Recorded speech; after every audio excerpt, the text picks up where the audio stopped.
Dear viewers, JLB here. Welcome once again to another installment of Animated TV History Tour.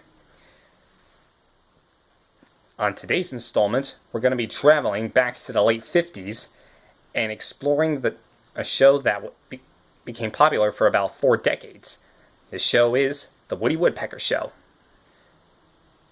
Now, I call it a compilation show because it doesn't necessarily follow the adventures of Woody himself, but actually it consists of Woody cartoons as well as other Walter Lantz cartoons, like Andy Panda, Chilly Willy, Space Mouse, Inspector Willoughby, and all the others I'm not familiar with. And like I said, the show was popular for about 4 decades, and it helped Universal make more theatrical cartoons, at least until 1972, when the studio was shut down. Now, a little bit of a background on the show. You see, movie theater owners in the 50s were finding out that they could release movies with reissued cartoons or no cartoons at all, and yet people would still come. Because of this practice, the theatrical cartoon business began suffering and losing money. By 1956, there were only 7 animation producers in the short subject business. Walter Lantz, or Universal, and Disney being 2 of them. And I think MGM and, the big 3. Universal, Disney, and MGM. But by the end of the decade, that number dwindled heavily down to just 3.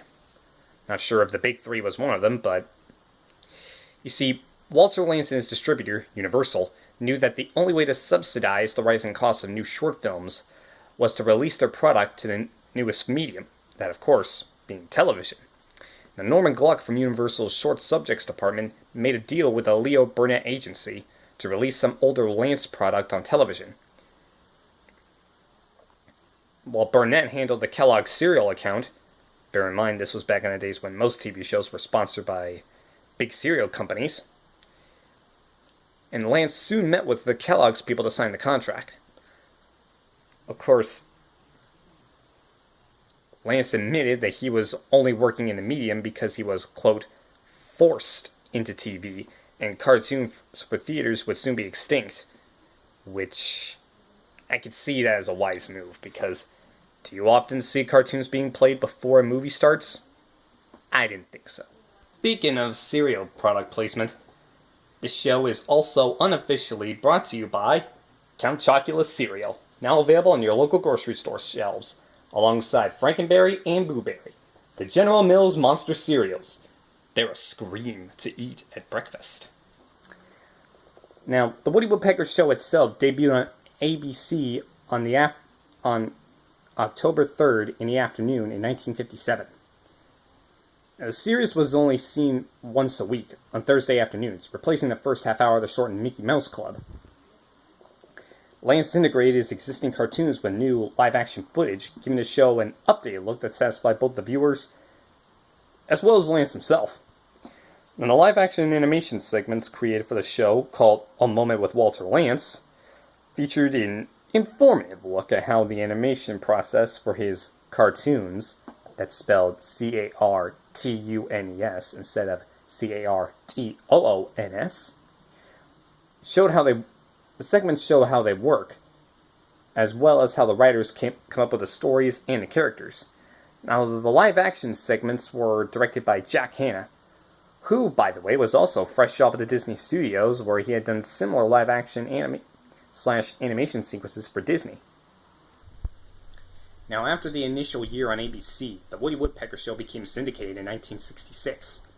The Moment with Walter Lantz segments were eventually replaced with Woody's Newsreel and Around the World with Woody, which used footage of Universal newsreels and featured voiceover commentary by Walter Lantz and Woody Woodpecker. Now, in 1970, the show reappeared on network television with 26 additional episodes assembled by Lantz for NBC. The show ran on that channel until September 2nd of 1972, which is actually the same year that Walter Lantz Productions studio shut down. The show was revived again on September 11, 1976, featured cartoons made from 1940 to 1955. No, not 1965. Excuse me. The show ended its network run on September the 3rd, 1977. The local stations continued to air the Woody Woodpecker Show for the next several years. Now, in 1984, Lantz sold everything to MCA Universal, though he remained active in overseeing how Universal handled his characters in terms of merchandise, TV, home video, theme parks, limited edition sales, etc. And he kept doing that until he died in 1994. But in 1987, MCA Universal and the Program Exchange returned the show to television with a new 90-episode package for syndication.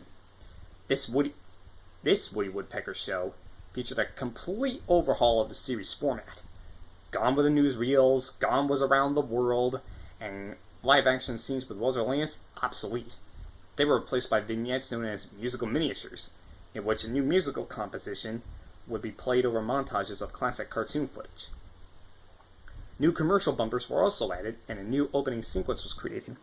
This one featuring Woody, Andy Panda, Chilly Willy the Penguin, Smedley the Dog, and Inspector Willoughby, along with Woody's nemesis, Buzz Buzzard. And Gabby Gator and Wally Walrus, as they caused chaos in a small town.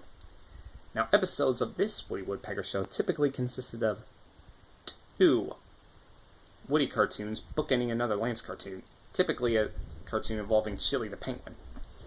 The series continued airing in syndication until 1997, and around that time, Cartoon Network picked up rerun rights and aired the Woody Woodpecker Show for several months, after which the series just vanished.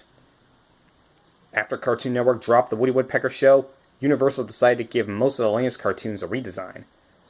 This redesign led to the new Woody Woodpecker Show, which we'll be talking about here on this channel, which ran from 1999 to 2002, with Billy West now voicing Woody as part of the Fox Kids Saturday morning lineup, and to date, is and was the last Woody Woodpecker series.